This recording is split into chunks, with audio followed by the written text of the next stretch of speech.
Hi and welcome to the 700 Club. After a rocky start, the ceasefire between Israel and Iran appears to be holding.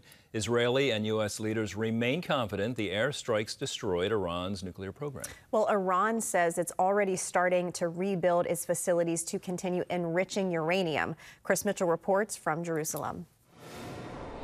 In Washington, the State Department is optimistic the ceasefire will hold. There was some activity back and forth, and that has stopped, and the ceasefire has taken effect, and the president is pleased. In central Tehran, thousands remain defiant, shouting death to Israel and death to America. We don't approve of the ceasefire at all. We will continue fighting until we are either martyred or win. God willing, Iran will eventually own a nuclear bomb. Israeli Prime Minister Benjamin Netanyahu assessed the impact of Operation Rising Lion. For dozens of years, I promised you that Iran would not have nuclear weapons. Therefore, with all the actions that our fighters have taken, we brought to ruin Iran's nuclear program. And if anyone in Iran tries to revive this project, we will act with the same determination and the same strength to put an end to any such attempt. President Trump emphasized to reporters the U.S. and Israel stopped Iran's nuclear program. They're not going to have enrichment, and they're not going to have a nuclear weapon. The last thing on Iran's mind right now is nuclear weapons. However, the head of Iran's Atomic Energy Organization announced it has begun building a new uranium enrichment facility and said of the regime's nuclear program, "Our plan is not to allow any interruption."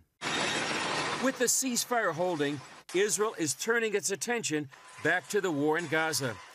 The IDF announced 7 soldiers were killed in a Hamas attack on an armored personnel carrier.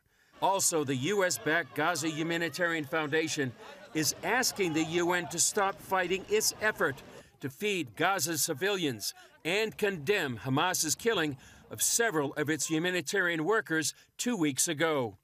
GHF Chairman Reverend Johnny Moore wrote to the UN, "Silence in the face of such violence is not impartiality or neutrality, it is abandonment." In just a few weeks, the GHF has distributed more than 40 million meals to hungry Gazans. Chris Mitchell, CBN News, Jerusalem. Thank you, Chris. Here at home, security agencies are preparing for potential retaliation by Iran. They're warning Americans about a possible threat from Iranian sleeper cells already inside our country. Dale Herdt has the story.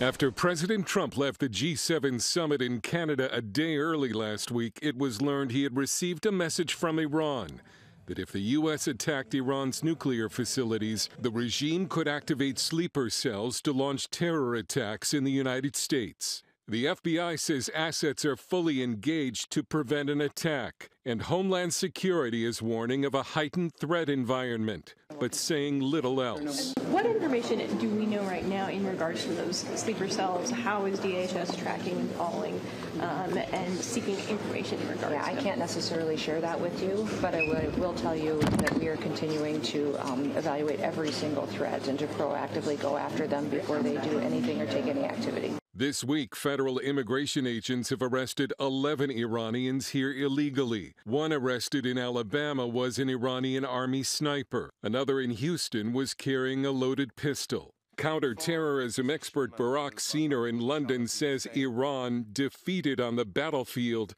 may see a sleeper cell attack as the only way it can hurt the United States. The entire identity of Iran is a terrorist state. The reach is global. It attempted to conduct a proxy attack in the UK, in Sweden, in Argentina, Cyprus, Thailand. And he believes Iran took full advantage of the Biden administration's open border policies, in which millions of illegal migrants entered the U.S. Hundreds, if not thousands, of Iranian nationals passed through the doors of the United States. CBN's Chuck Holton has reported from Panama's Darien Gap, where migrants must cross on their way to the United States. And he says he encountered many Iranian men.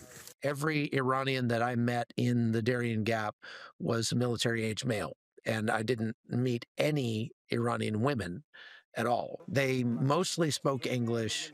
so they were well educated, and none of them were with their families.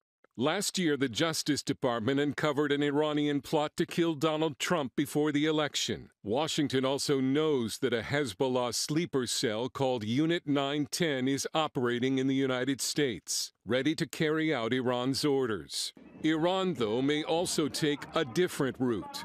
A cyber attack. The Commission on the National Defense Strategy warned senators last year that the United States is unprepared for a devastating cyber attack that will bring life in towns and cities across America to a standstill. The public is essentially clueless about the massive cyber attacks that could be launched any day by our adversaries, not just nation states, but rogue actors as well.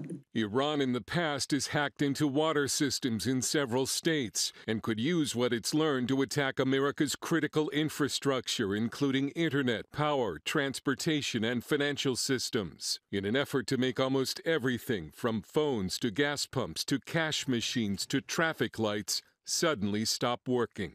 We're in a cyber cold war today. We've got vulnerabilities with air traffic, radar systems. We've got vulnerabilities in our 911 systems. The potential targets for Iran are numerous, and defending everything will be difficult. All right, well, Dale Herdt certainly has our attention, and he joins us now for more. Dale, this Hezbollah cell unit called 910 sounds ominous. What can you tell us about it? We only know about it because they nabbed agents as they were taking photos of potential targets in New York City. We don't know a lot, but we know that it's Hezbollah, and Hezbollah does Iran's dirty work, and it adds another layer to the sleeper cell threat. What about cyber attacks on the U.S.? How prepared are we to defend against a cyber attack? You know, I interviewed the man responsible for protecting the U.S. grid from a cyber attack, Dr. Andy Bachman at Idaho National Lab. And his message was, we're doing a lot, we're doing the best we can, it's probably not enough. And I came out of that thinking people need to have reserves of food, 30 days if possible. And I would also store fuel if you can do it safely, because everything could stop working, including gas pumps, in a major cyber attack. Well, you mentioned storing things up there. Is there anything else, individuals, families can do to guard against a terror attack in general? You know, I would just say we don't want fear of a sleeper cell attack to kick off some national witch hunt or the abuse of Iranian Americans, many of whom came here fleeing the Iranian regime. That said, people need to exercise situational awareness. The experts call it condition yellow, especially on July 4th. I don't have any intel, but I think Iran would love to hit America on the 4th of July. Just be aware. If you see something strange, take note of it. All right, Dale, thanks. Great counsel. Be alert. Be alert to your surroundings. Appreciate your reporting very much.